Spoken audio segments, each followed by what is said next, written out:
Welcome to my channel GIC. Subscribe for daily IELTS listening test. Turn to section 1. First, you have some time to read questions 1 to 3.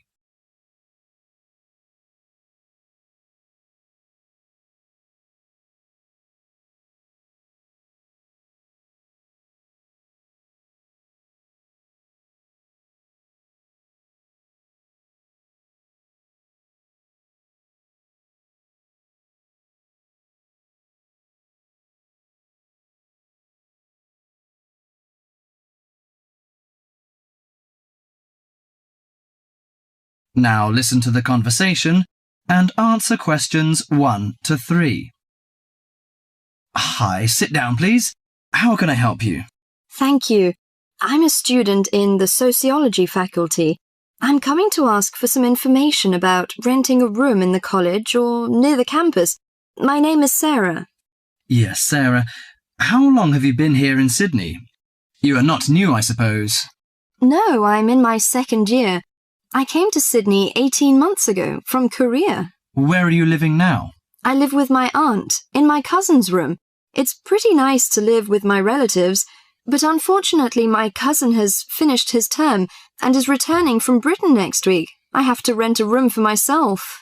Yes, it sounds a little unfortunate, but I suppose it's a good chance for you to have a deeper understanding to real world.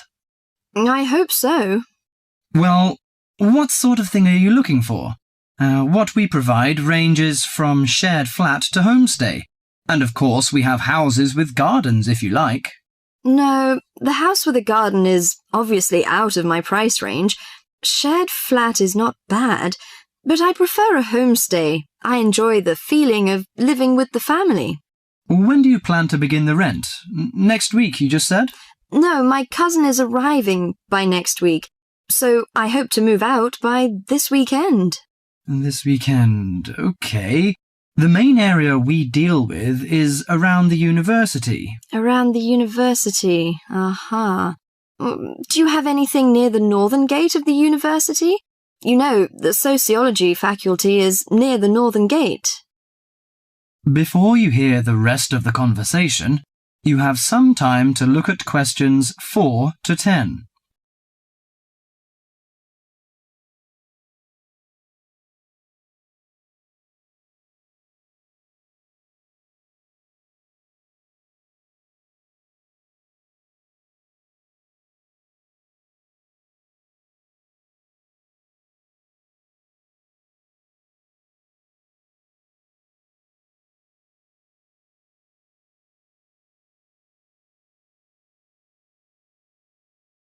Now listen to the conversation and answer questions 4 to 10. Yes, what sort of price are you thinking of?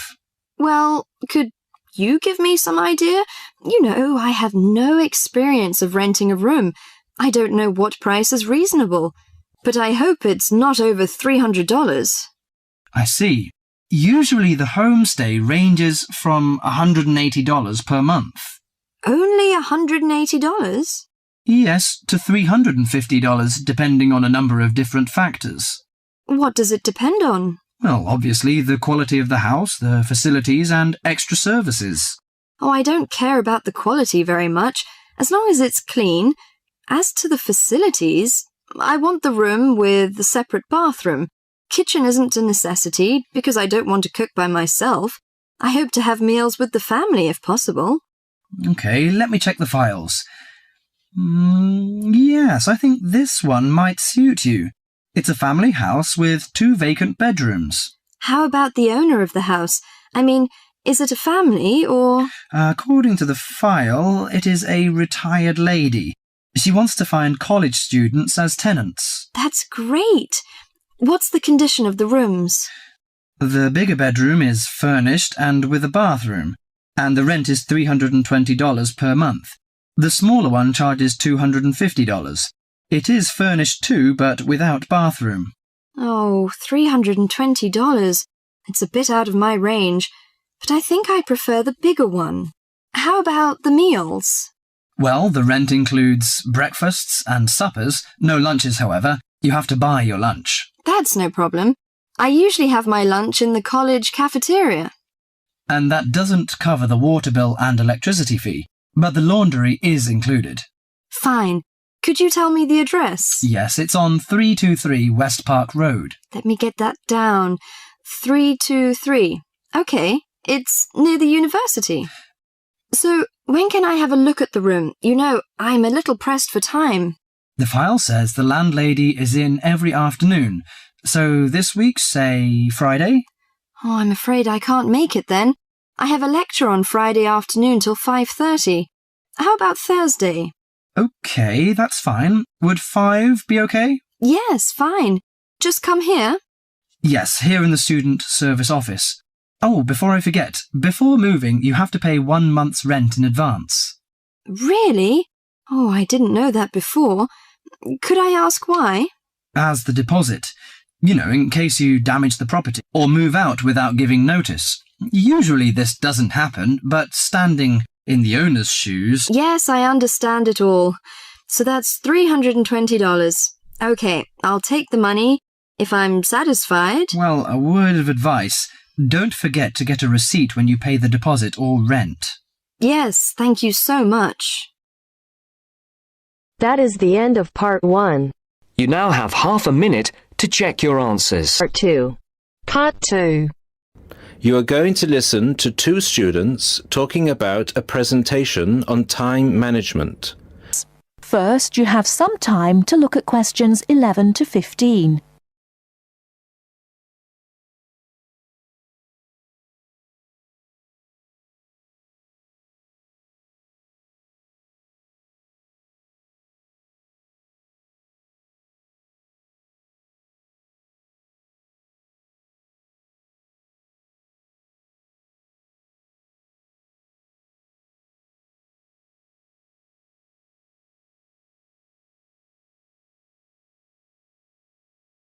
Now, listen carefully and answer questions 11 to 15. Hi Mark, what are you doing? Hi Lucy. Well, I'm preparing this seminar on time management. I'm supposed to do a presentation on the topic next week. Ironic, isn't it? I'm probably the worst student when it comes to time management. I don't think you're that bad compared to some other people I know. Do you need some help with it? Yeah, I just don't know where to start, to be honest. When are you doing the presentation? I'm supposed to hand in the draft on Wednesday at 11 a.m. The presentation is scheduled for 10 a.m. this Friday. That's not too bad. This gives you the whole weekend to prepare. Let's brainstorm some ideas, shall we? Do you want to get a pen and paper to jot down some thoughts? I think you should start with a broad, general statement. For example, I read somewhere that organizing time is a skill like learning to drive or tying your shoelaces. Then you could move on to discussing the common problems people have with managing time. That's not a bad idea. One of the common problems is putting things off. Yeah, you could also mention some common signs of this symptom, such as last-minute holiday shopping, putting off visits to the doctors or the dentist. Another problem is relying too much on your memory and not writing things down. Do you mean not keeping a diary or a planner to plan the tasks? That's right. For example, writing down what I need to do in a diary or planner helps me remember what I need to do and makes me more focused on the tasks for the day. Good idea. Before you hear the rest of the talk, you have some time to look at questions 16 to 20.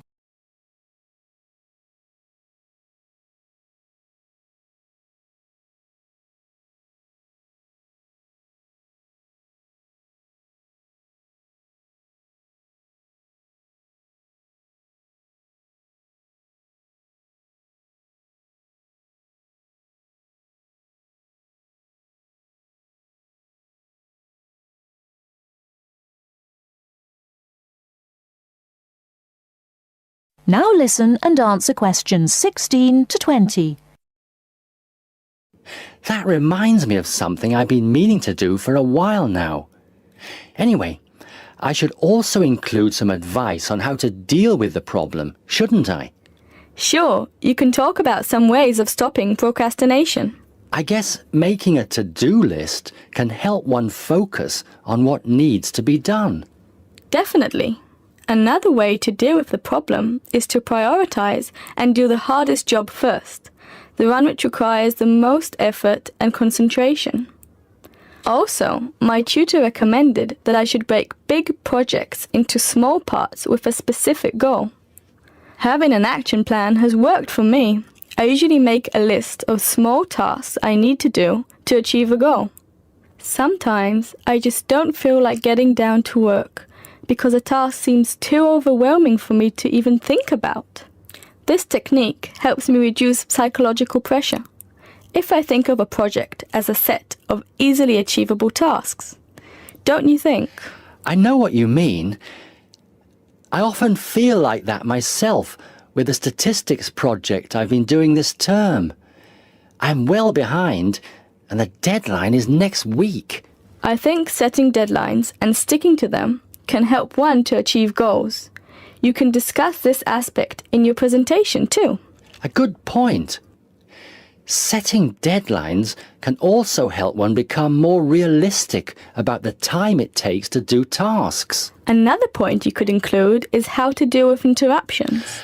Okay, I guess blocking in time to handle unpredictable interruptions can help one stay focused. Not just that, some interruptions, such as phone calls, can be easily avoided by using answering machines, for example. Saying no, which is one of the most useful words in English, is also very effective. It can be tough sometimes, but you've got to learn to say it nicely but firmly. I think you've got enough ideas here to start with. Definitely. Thanks a lot for your help. I just need to type the ideas up, and I think I'm all set. Do you think you can lend me your laptop for a couple of hours? I'm afraid I can't. I've got to finish my own project. Never mind. I'll use one at the library. You certainly know how to say no. Learned it the hard way. Got to go now. Good luck with the presentation. Cheers. See you later. That is the end of part 2. You now have half a minute to check your answers. 3.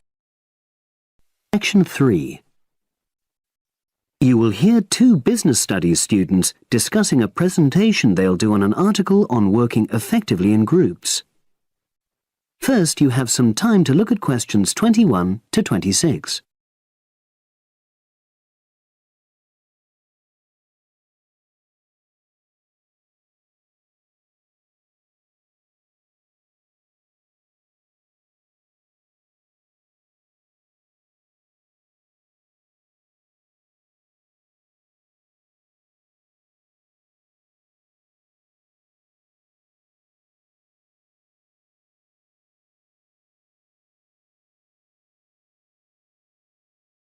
Now listen and answer questions 21 to 26. So, Brad, what did you think of the article on group work? Oh, hi, Helen. Yeah, it was pretty good, with helpful pieces of advice on how to make group work effective.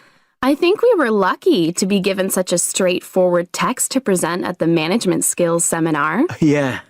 Actually, shall we discuss it now? Have you got time? Sure. It's only a 10-minute presentation, so we just need to explain and then give our views on the main points raised in the article. I'll jot down some notes. Right. So, there are 3 main sections. I suggest we start with listening. Yeah, effective listening in groups, because it's not something that's frequently covered on courses in our field. No, and we should say that in the presentation. Yeah.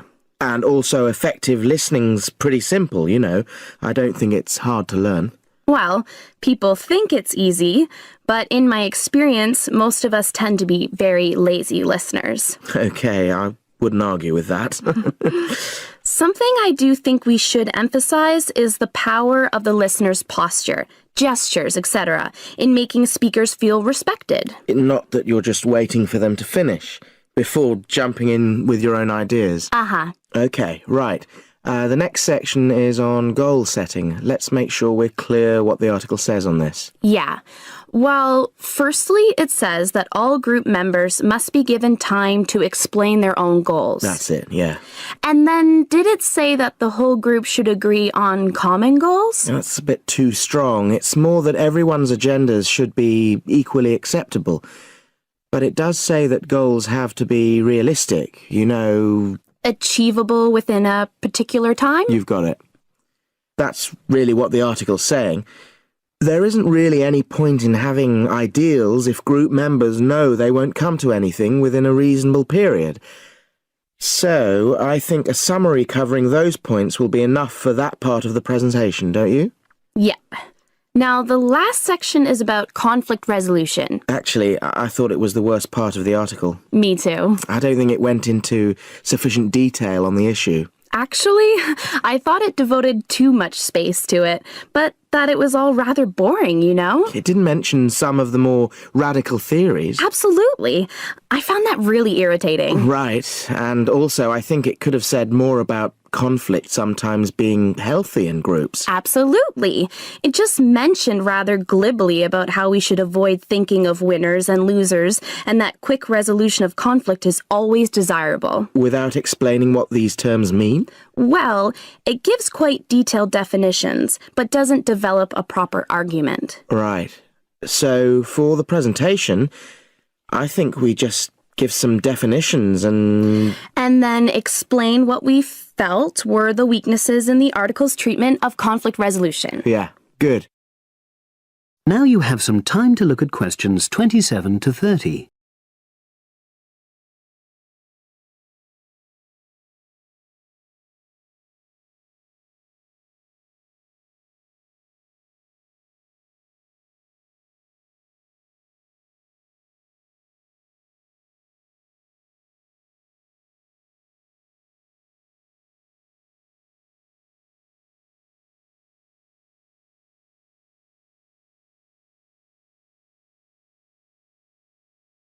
Now listen and answer questions 27 to 30.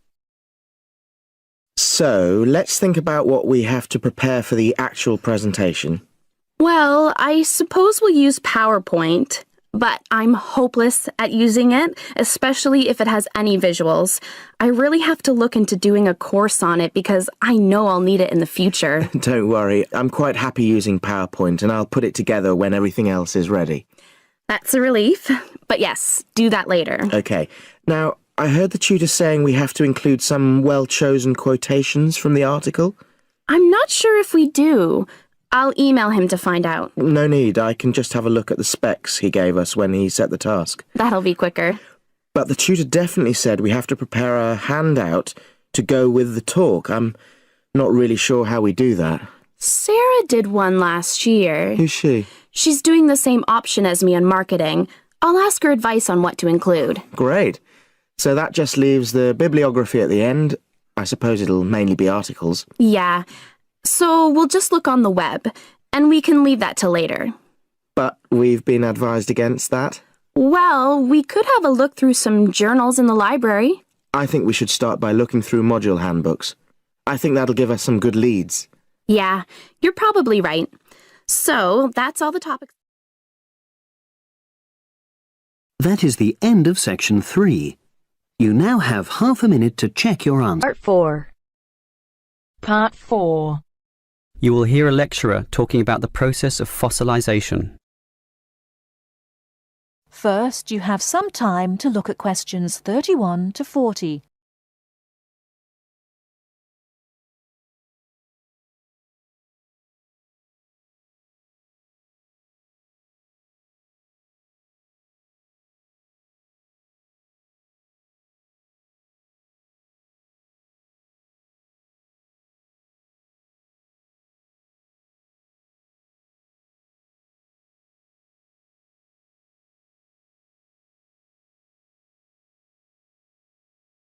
Now, listen carefully and answer questions 31 to 40. The foremost exhibition in any great natural history museum is almost invariably a skeleton of a large dinosaur, often the famous Tyrannosaurus rex, or T-Rex as it's usually known.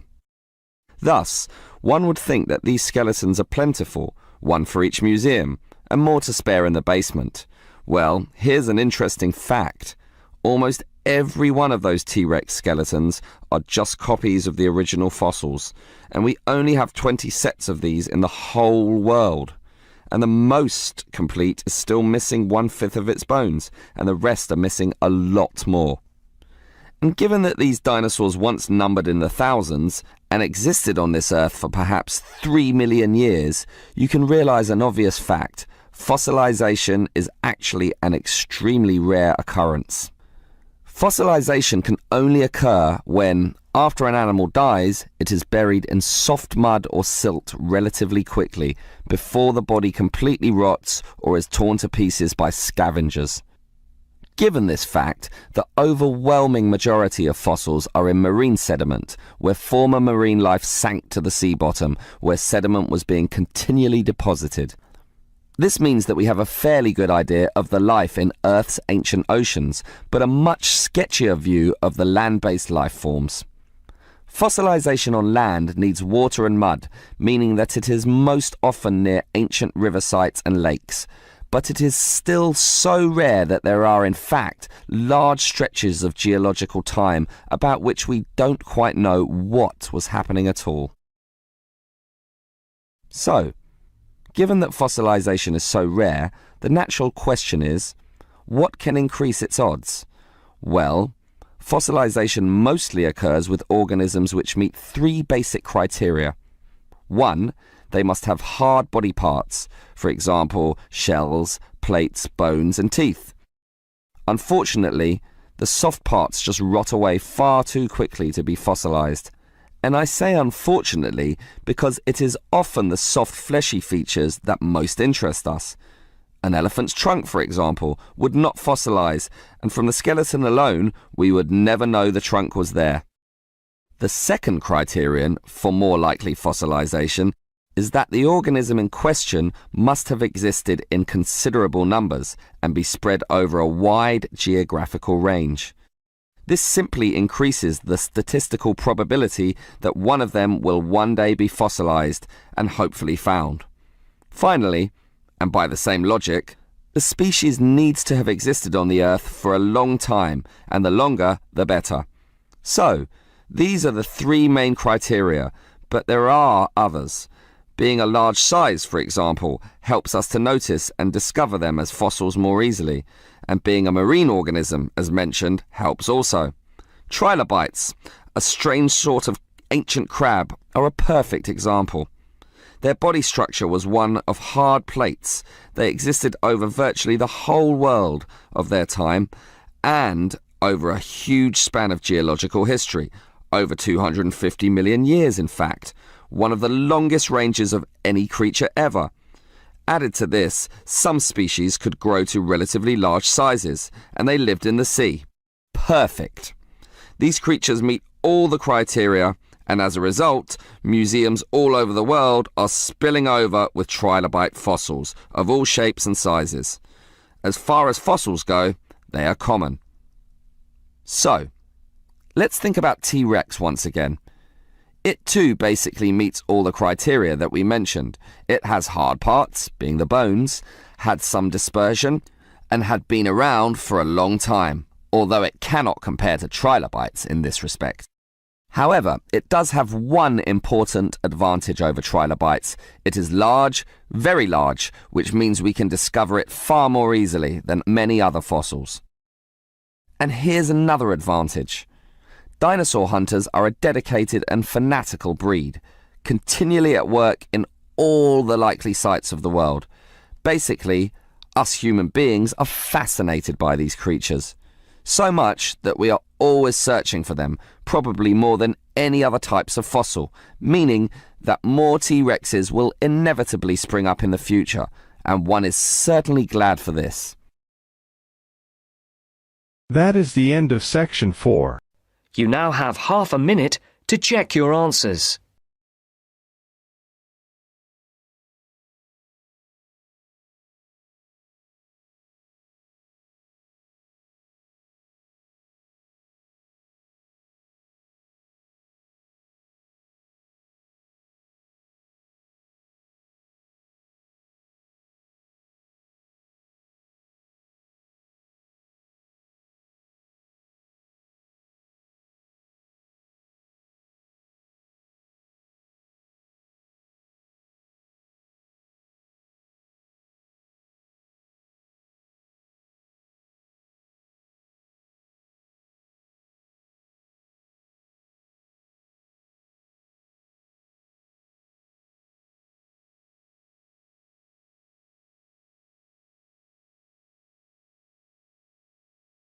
Thanks for watching. Like and subscribe GIC IELTS.